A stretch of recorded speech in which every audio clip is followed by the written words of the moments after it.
नमः संस्कृताय मित्रों, आप सभी का हार्दिक स्वागत अभिनंदन करते हुए आरके संस्कृत परिवार में हम वाचन कर रहे हैं महाकवि कालिदास द्वारा विरचित मेघदूत खंड काव्य के उत्तर मेघ का। उत्तर मेघ में अब तक हम लोगों ने 15 श्लोकों का वाचन कर लिया है और आज हम वाचन करेंगे श्लोक नंबर 16 का।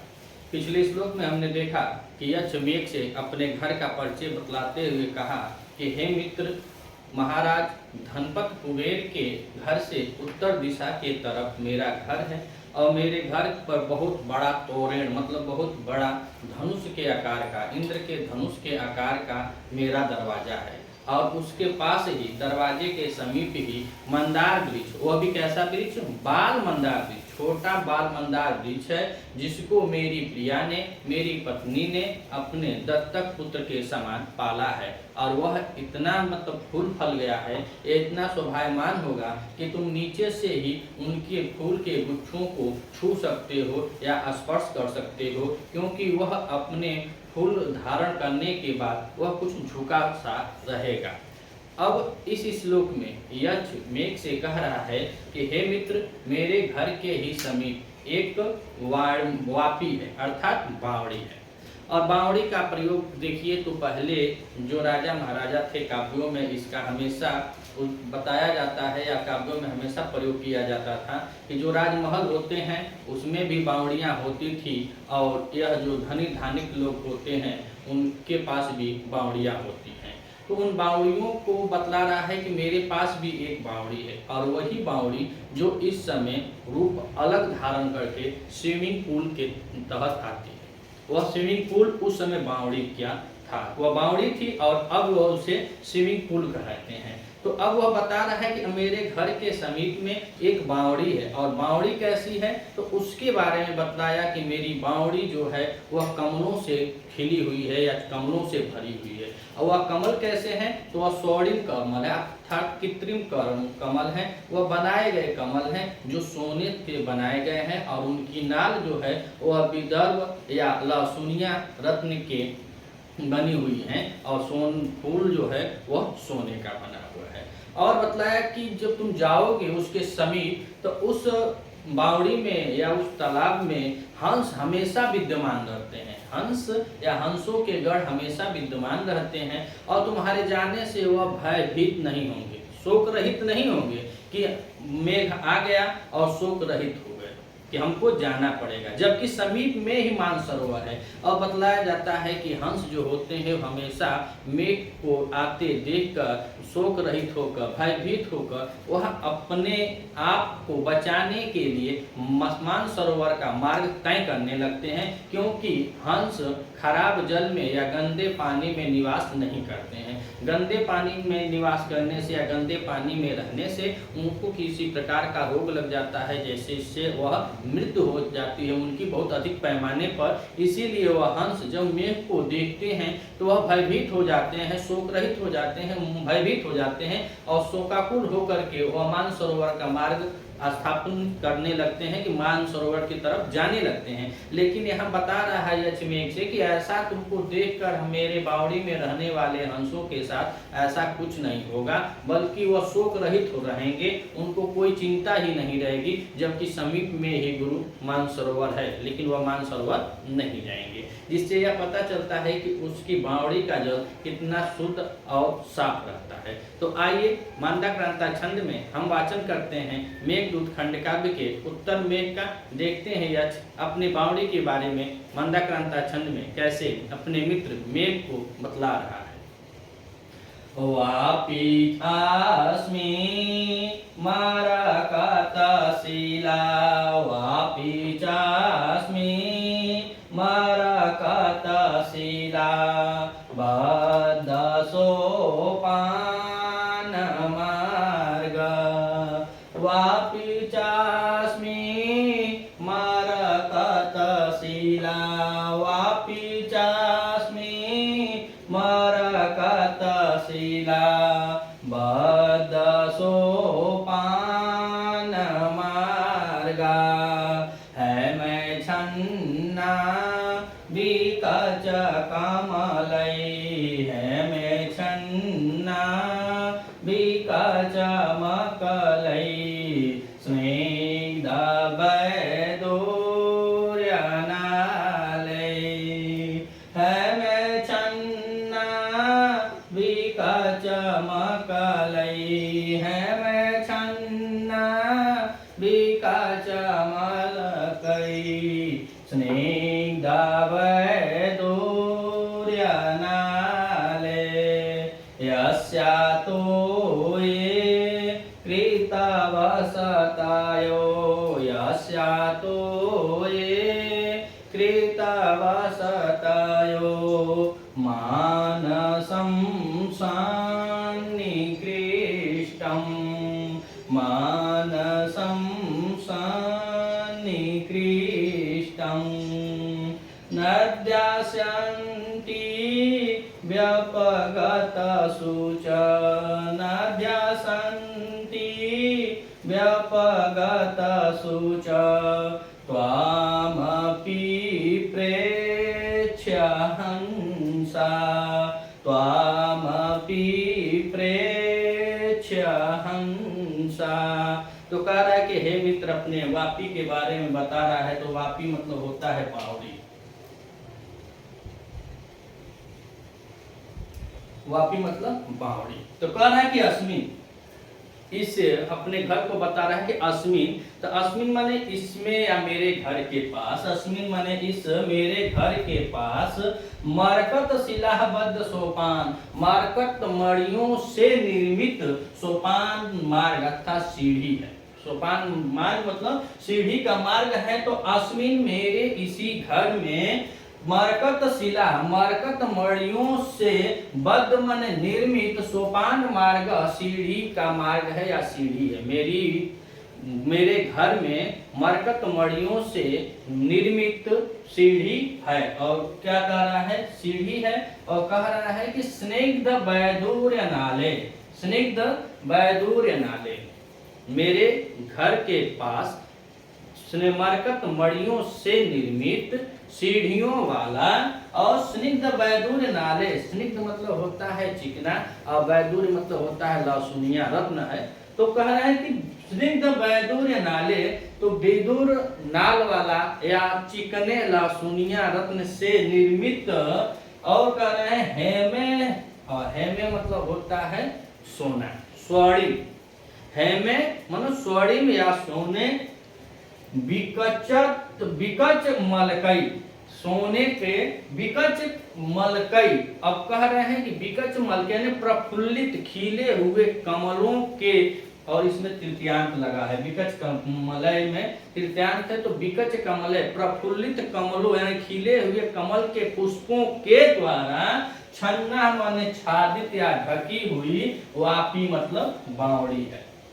यह कह रहा है मेघ से कि हे मित्र मेरे इसी घर के पास। तो कह रहा है अस्मिन माने इसी घर के पास मरकत शिलाबद्ध मरकत मड़ियों के द्वारा सोपान मार्ग निर्मित सीढ़ी का मार्ग और स्निग्ध वैदूर्य नाले जो नाल है वहां पे वह चिकने हैं किसके? कमल के पुष्पों के। आप लोगों ने देखा होगा कि कमल के पुष्प ऊपर खिलते हैं और नीचे उसका नाल जो जल के भीतर रहता है। तो यह जल के भीतर वाला नाल है। तो इससे यह पता चल जाता है कि उसकी बावड़ी में सब कृत्रिम है प्राकृतिक नहीं है कृत्रिम है। इसीलिए कह रहा है कि स्निग्ध वैदूर्य नाले यानी चिकने जो वैदूर्य के नाल हैं जो लहसुनिया रत्न के जो नाल हैं वह कैसे हैं? चिकने हैं। और चिकने के साथ साथ कह रहे हैं कि हेमय और स्वर्णिम है। और स्वर्णिम क्या है? तो हेमे माने स्वर्ण या सोना या स्वर्णिम सोने से निर्मित विकच मलकय मकलय लिखा है विकच मकलय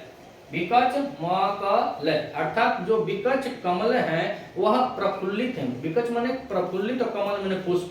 तो जो पुष्प हैं वह कैसे हैं? प्रफुल्लित हैं खिले हुए सोने के फूलों से छन्ना माने आच्छादित या ढकी हुई वापी माने बावड़ी है। बावड़ी कैसी है? तो सोने से ढकी हुई वो कृत्रिम सोने के पुष्पों से ढकी हुई वह बावड़ी है। और जिसमें मरकत मड़ियों की सीढ़ी लगी हुई है। वहाँ इतना धान अधिक है वहाँ सीढ़ी भी है। हम लोग तो पत्थर ईंट सीमेंट इत्यादि की बनाते हैं लेकिन वहाँ वो अपनी बावड़ी में मरकत मड़ियों को लगाया हुआ है और उससे वह सीढ़ी बनाया है। और सीढ़ी बनाने के साथ साथ वैदुर्य जो लहसुनिया रत्न होता है वह इतना चिकना होता है, उस चिकने रत्न से वह कृत्रिम कमलों को, जो खिले हुए कमल पुष्प हैं, सोने के कमल पुष्पों के नाल जो है वह वैदुर्य रत्न अर्थात लहसुनिया रत्न से बना हुआ है। और जिससे क्या है, इनकी छन्ना वापी, जिससे इसकी बावड़ी पूरी ढकी हुई है, पूरी ढकी हुई है। और कह रहे हैं च माने और आगे बतला रहा है यक्ष मेघ से कि अस्यातो ये कृतावासतायो, यस्यातो ये कृतावासतायो मानसं सन्निकृष्टा अनाद्यास्यन्ति व्यापगतसु च, नाद्यास्यन्ति व्यापगतसु च त्वामपि प्रेक्ष्य हंसा, त्वामपि प्रेक्ष्य हंसा। तो प्रेक्ष में प्र उपसर्ग पूर्व इच्छ के धातु के साथ कत्वा लेप प्रत्यय हुआ है तो बना है प्रेक्ष्य। तो कह रहे हैं कि यस्यातोए, जिसके जल में, यस्या माने जिस बावड़ी के, और बावड़ी का जल बता रहा है कि जिस बावड़ी के, तोय माने जल में, कृतवसतयो हमेशा निवास करने वाले, यस्यातोय जिस बावड़ी के जल में, कृतवसतयो हमेशा निवास करने वाले, और नीचे कह रहे हैं हंसा, जो हंसगण हैं, जो वहां पे निवास करते हैं जिसके जल में, तो उसकी बावड़ी में जो जल है उसमें हमेशा निवास करते हैं कौन, हंस और हंसगण। तो जो हंसगण लोग निवास करते हैं, तो कह रहे हैं आगे वह यक्ष कह रहा है मेघ से कि अस्यातो ये कृतवसतायो हंसा। तो यस्यातोय जिस बावड़ी के जल में, कृतवसतायो सदैव निवास करने वाले या निरंतर निवास करने वाले, हंसा मतलब हंस या हंसगोर, प्रेक्ष्य मतलब तुम्हें देखकर, प्रेक्ष्य माने देखना, तो तुम्हें देखकर क्या करेंगे, व्यपगत सूचक, व्यपगत सूचक मतलब वह शोक रहित हो जाएंगे, शोक रहित हो जाएंगे। या नहीं कि अगर बताया जाता है कि व्यपगत सूचक शोक तब करते जब वहां का जल खराब होता, और पहले ही बता दिया है कि मेरी बावड़ी का जल स्वच्छ और साफ है, जिससे तुम्हारे जाने से वहां के व्यपगत सूचक अर्थात वहां के जो शोक रहित हंस हैं, तो त्वमपि प्रेक्ष्य तुमको देख कर भी, प्रेक्ष्य माने देखना, तो जो हंस हैं तो व्यपगत सूचक शोक रहित हो जाएंगे। कैसे, त्वम प्रेक्ष्य अपि तुमको देख कर भी वह शोक रहित रहेंगे। और व्यपगत में बी और अप उपसर्ग के साथ गम धातु में कत प्रत्यय लगा हुआ है तो बना है व्यपगत।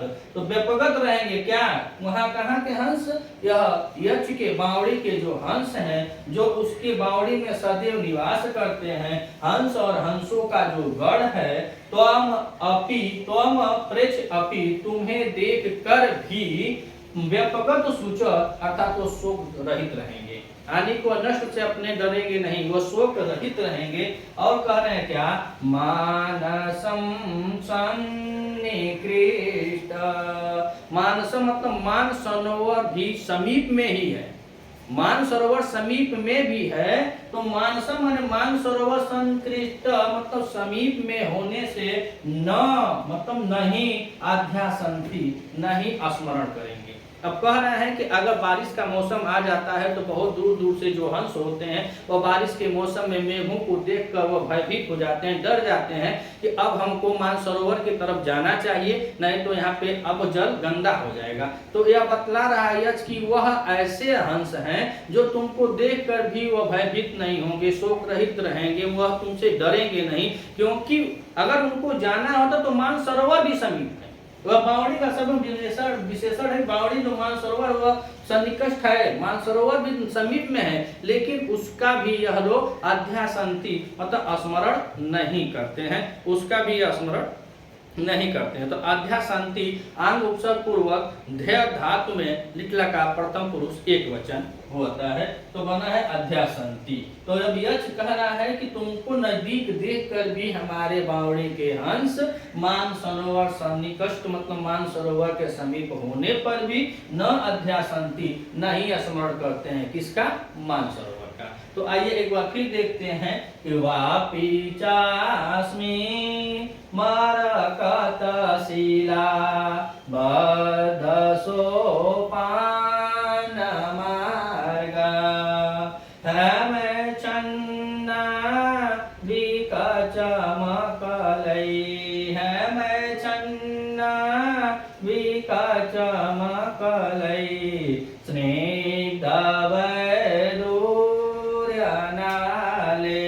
तो कह रहा है यक्ष मेघ से कि अस्मिन इसी मेरे घर में मरकत शिलाबद्ध मरकत मड़ियों से निर्मित सोपान पंक्ति होती है, जो सीढ़ियां बनी हुई हैं। तो कह रहा है कि मरकत मड़ियों से बनी हुई सीढ़ी या मार्ग स्निग्ध वैदूर्य नाले चिकने वैदूर्य लहसुनिया रत्न के जो चिकने नाल हैं, और क्या है हेम मन जो स्वर्णिम विकच कमल है प्रफुल्लित कमल है, जो सोने के प्रफुल्लित कमल हैं, कृत्रिम कमल सोने के बने हुए हैं, और उसका नाल जो है वह चिकने वैदूर मणि का बना हुआ या लहसुनिया मणि का बना हुआ है। और छन्ना और उस कमल के जो प्रफुल्लित कमल है सोने के प्रफुल्लित मन खिले हुए पूर्णतः जो कमल सोने के बने हैं, उससे छन्ना माने छादित है या ढकी हुई है। वापी माने बावड़ी, उसकी बावड़ी किससे ढकी हुई है? कृत्रिम सोने के बने पुष्पों के द्वारा वह उसकी बावड़ी ढकी हुई है। और कह रहे हैं च, और बता रहे हैं च मतलब और क्या कह रहा है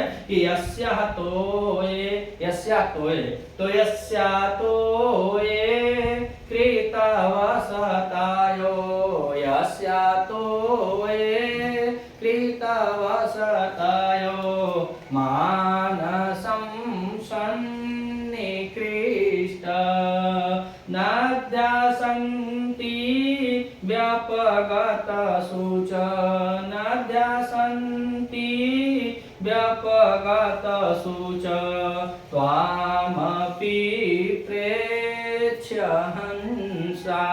तो कह रहा है कि और यस्या तोये जिस बावड़ी का जल, उसके बावड़ी के बारे में बता रहा है कि जिस बावड़ी के जल में कृतवसतयो हमेशा या निरंतर निवास करने वाले हंसा या हंसगण या हंस लोग त्वाम प्रेक्ष्य अपि तुमको देख कर भी व्यापगत सूच वह शोक रहित रहेंगे। वह शोक रहित, उनको शोक नहीं होगा, वह शोक रहित होंगे। तो त्वाम प्रेक्ष्य अपि तुमको देख कर भी हंस लोग क्या रहेंगे? व्यापगत सूच मतलब अपने शोक से बरे रहेंगे, उनको शोक रहित रहेंगे, उनको नष्ट होने की कोई चिंता नहीं रहेगी। और कह रहे हैं क्या? मानसं सन्निकृष्ट, जबकि मान सरोवर सन्निकृष्ट समीप में ही मान सरोवर है। न अध्यासंति न मतलब नहीं अध्यासंति मन स्मरण करते हैं। मान सरोवर समीप में है लेकिन तुमको देखकर वो लोग शोक रहित रहते हैं, और मान सरोवर समीप में होने के कारण भी उसका स्मरण नहीं करते हैं। तो वीडियो अच्छा लगे तो लाइक और कमेंट कीजिएगा। मिलते हैं अगले वीडियो में, तब तक के लिए नमः संस्कृता।